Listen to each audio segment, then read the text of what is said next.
So welcome back to the Innovators Handbook 2018. My name is Hans Balmaekers, the founder of Innovators.co. And today we talk about one of my favorite topics, a culture of innovation. It's one of my favorites, but it's also one of these things where you can ask yourself, we talk about it a lot, but actually what is it? And if it's real and if it's necessary, how can we get to a culture of innovation? And many ask me also about, hey, we had this thing called change management. Is that still relevant in creating this culture of innovation? So I would really love to understand if there's a method behind the madness and a magic beyond the myth. And for that, we're very pleased to have Cris Beswick with us. Originally trained as a product and industrial designer, Cris spent over a decade as a successful entrepreneur and CEO, building an award-winning design group. He's now recognized globally as a thought leader of strategic innovation and creating innovative organizations. Cris, tell us a bit more about yourself and also why this topic is important to you. Yeah, no problem. Hi, Hans. But I think this is really important because, fundamentally innovation is about people, and it's about how we get people to be really creative, to think differently, and to come up with really clever and amazing sort of ideas and solutions to business problems. And if innovation, if we really believe that innovation is about people, then the culture in which those people work inside their organizations by default must be super important. So, the whole topic of culture and how we get people to contribute to innovation, it's just fascinating. So really, it's one of the top things that I think about on a daily basis. So a culture of innovation, we all talk about it, but my first question really is, what actually is a culture of innovation? So let me start by, let's unpack the title. And I'm as guilty as anyone of this. So my last book was called Building a Culture of Innovation. The reality is we've got to think of innovation as an outcome, not a thing. So even I'm guilty of having a book title that's sort of slightly misleading. I don't think we can have cultures of innovation. I think we can have cultures in organizations which have all the right ingredients, whether it's creativity, design thinking, inspiration, future thinking, all those different things, all that magic. The output of all that, hopefully, is our products and our services and experience, which our customers and the rest of the world says, that's really, really innovative. So the challenge for me is, no publisher wants a really, really long-winded title of, building a culture where everything is so amazing that innovation is a natural byproduct. It's not too catchy, right, from a publisher's point of view. So I think we've got to really decide and be clear on what ingredients are required to generate really innovative solutions. And the culture is all of those ingredients in that environment, all working in combination so that the output is hopefully innovation. Would you say there are ingredients that are valid or necessary for any organization, or at least most organizations? Is there like a recipe that works across the board? Yeah, I think there are common denominators. There are core ingredients which, if you look at some of the world's most creative and most innovative in terms of their output and the things that we see them do, they're by default, there are common ingredients.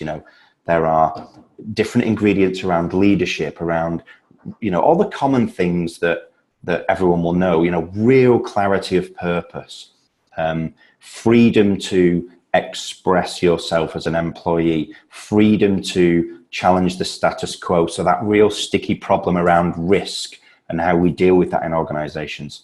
So building an environment where those things are not just safe and tolerated, but are actually embraced and really capitalized on.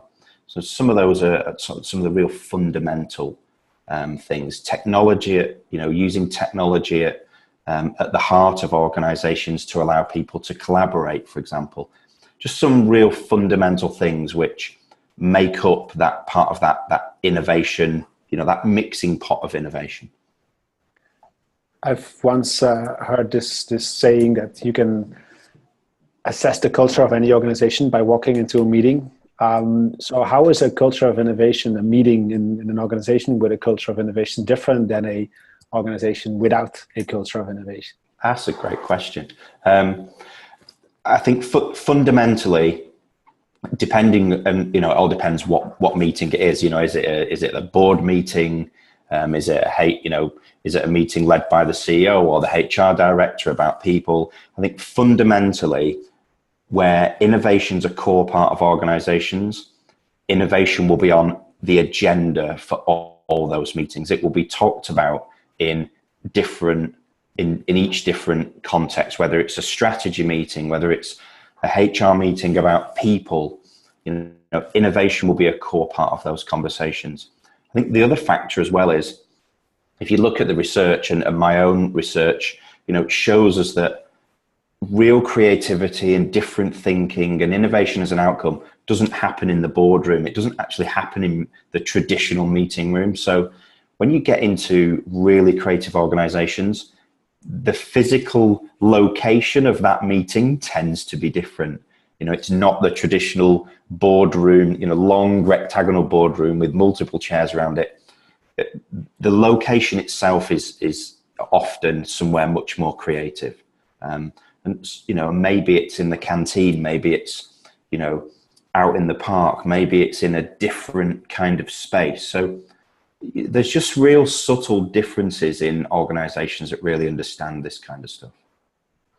And give us some examples before we dive into how you get there, but give us some more examples of organizations that, in your view, have this culture, and also, and especially, what did this lead to? So how did they, better perform or come up with better products and services, or are they more, let's say, loved by their customers? So, any input on that? Yeah, so, there's lots of different things. If you look at the whole spectrum of innovation, you've got organizations like, look at Cisco, for example. You've got their whole cultural drive around innovation. And, we've also got to start thinking innovation, not just in terms of that fiscal return. Traditionally, we've always pinned innovation on what new thing can we design or create that we can sell to customers, and our return on that investment in innovation is directly linked to the new product or service that we create.